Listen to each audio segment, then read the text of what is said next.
सब, इस बात को मत भूलना, हर बात को तुम भूलो भले, माँ बाप को मत भूलना.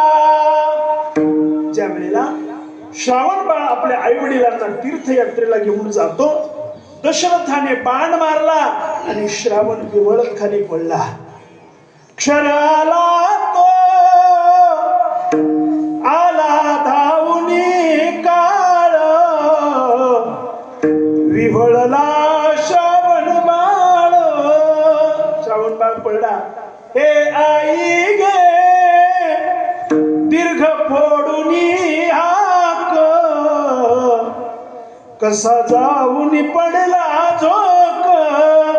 हे आई म्हणून श्रावणानं पडावं, दशरथाने धावत यावं, श्रावणाचं डोकं आपल्या मांडीवर घ्यावं. कोण तू? माझे आई वडील, मी त्यांना तीर्थयात्रेला घेऊन जातो, मी श्रावण आहे. एक काम करा राजेसाहेब, माझ्या आई वडिलांना पाणी नेऊन द्या.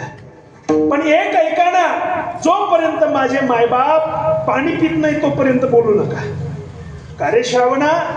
अहो जर त्यांना कळलं ना त्यांचा श्रावण या जगामध्ये आता राहिला नाही, ते पाणी पिणार नाही, देह त्याग करतील.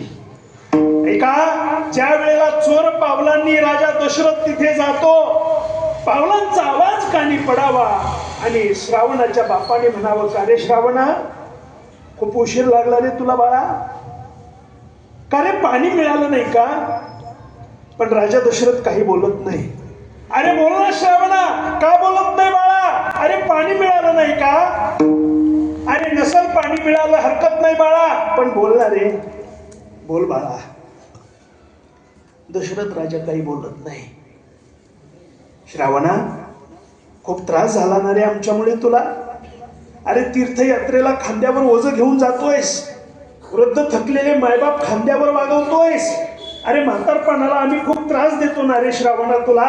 अरे चुकलं आमचं, माफ कर बाळा आम्हाला. ऐक बाळा, अरे पाणी नसलं तरी चालेल रे श्रावणा, पण बोलू नको रे, आपलं बोल रे.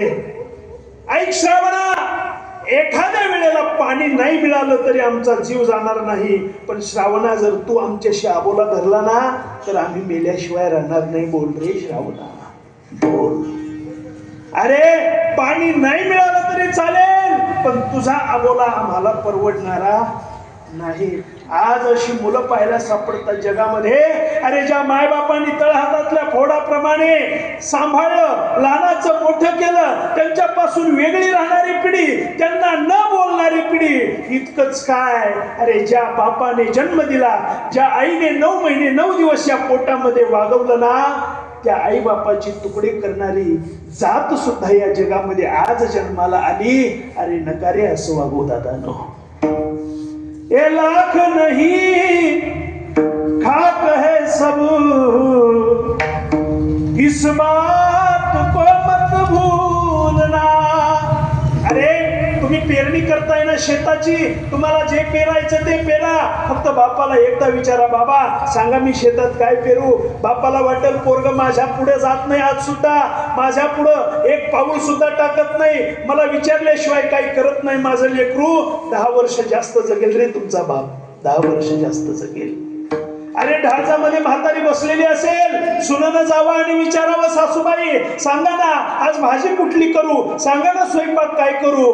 ऐका रे राजा हो, ती म्हातारी 10 वर्ष अधिकची जगल्याशिवाय राहणार नाही. तिला वाटेल माझं ऐकतात ना सगळी जण. अरे काही नाही देता आलं आई वडिलांना तरी चालेल, एक धोतर घ्या रे, साधं साधं 100 रुपयाचं घ्या रे, 200 रुपयाचं घ्या रे. अरे ती म्हातारी बसलेली आहे ना डाळजामध्ये, 500 रुपयाचं इरकल घ्या रे तिला.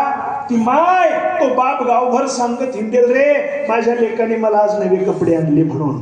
काय लागतो त्यांना? अहो जशी कुत्र्याला भाकरी फेकून टाकताना तशी भाकरी टाका रे. कोरभर भाकरीची अपेक्षा आहे, नाही तुमच्या धनदौलतीची अपेक्षा, नाही तुमच्या गाडी बंगल्याची अपेक्षा. 2 गोष्टी प्रेमाच्या आणि सौदार्यपूर्ण तुमचं वागणं त्यांचं आयुष्य वाढवल्याशिवाय राहणार नाही. नाही देऊ शकत आपण त्यांना काही, फक्त प्रेम द्या, त्यांचं आयुष्य वाढल्याशिवाय राहणार नाही. ज्ञानेश्वर